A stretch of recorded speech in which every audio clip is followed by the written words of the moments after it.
All right, folks, just a little update here. It's about 4:30 p.m. now. I've never been really one to shy away from showing you the goods and the bads, fortunates and unfortunates.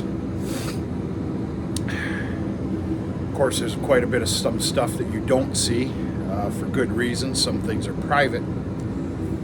I don't know if this is appropriate or not, but I guess this is for the people that follow the channel. I dare say religiously. I say that respectfully. And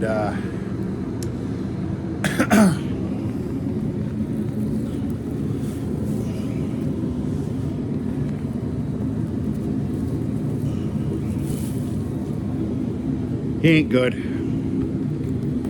He ain't good.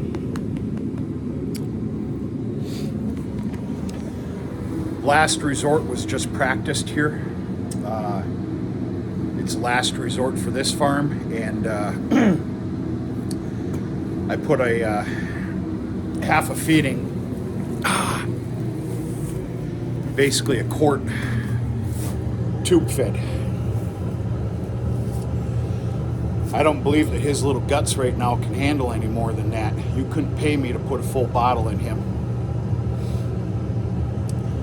I was able to squeak in about a half a bottle all day since 9:30 a.m. Most of it was forced.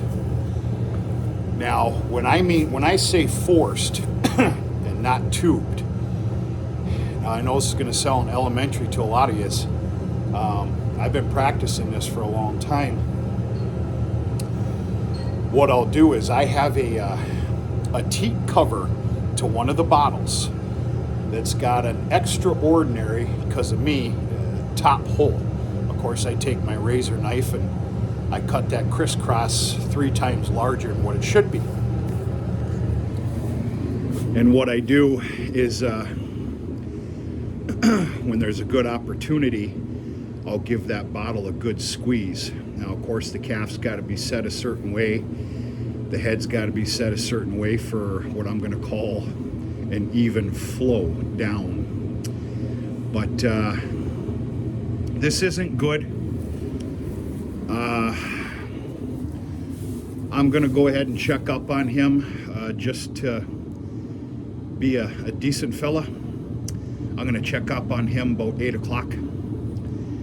And I can assure you that this isn't going to go correctly. It's just part of it.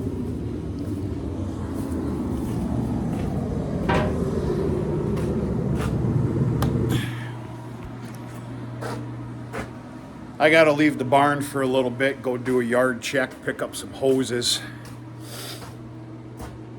I never run that if I'm not by it.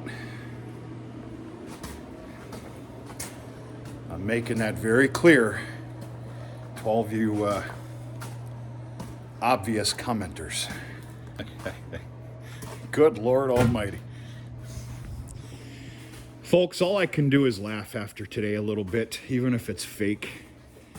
Bulls are doing good. Excuse the pens. There's a full pen cleaning tomorrow morning. They're all doing pretty good. I've got 3 bull tests. What? Huh? You want to play? No, you don't. I can assure you, you do not. I got 3 bull tests next month.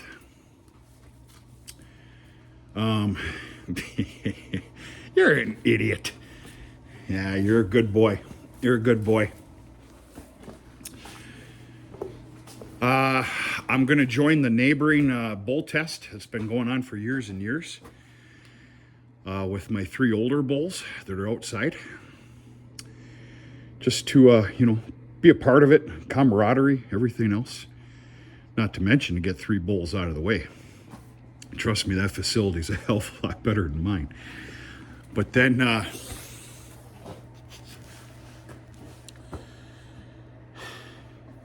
there's a glass of bourbon coming tonight.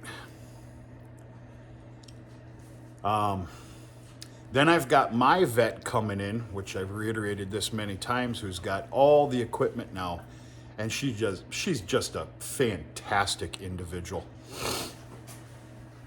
I've got my vet coming in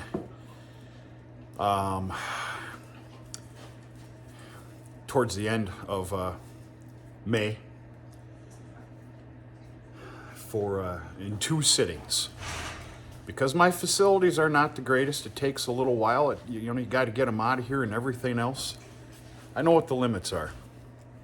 And in my ripe old day of age, I'm not pushing the limits because I just don't care to. She's coming for 2 different sittings, 2 separate days, 4 bulls apiece. Of course, there's 8 yearling bulls in here. And we'll see what happens.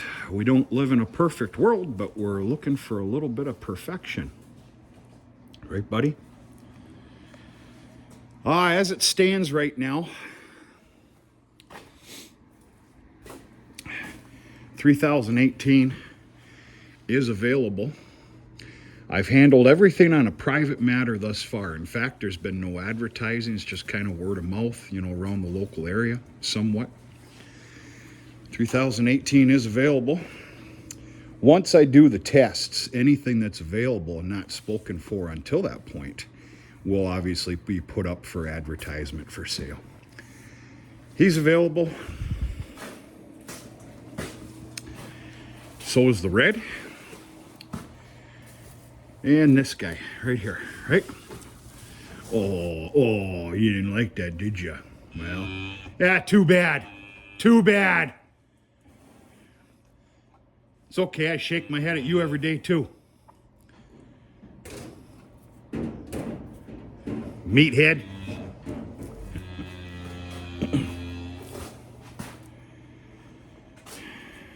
This guy's come a long, long way. Of course, this is Henry. What are you so rambunctious about? You want your hay is what? They're done with their grain. They're used to getting hay right away. He's come a long, long way. Yeah, you're a beaut. You are.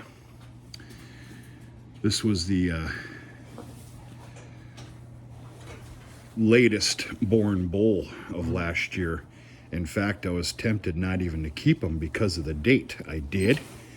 And he's come a long, long way. Group of cows? I don't know. They say there's a will, there's a way. I've seen it myself, but I don't know.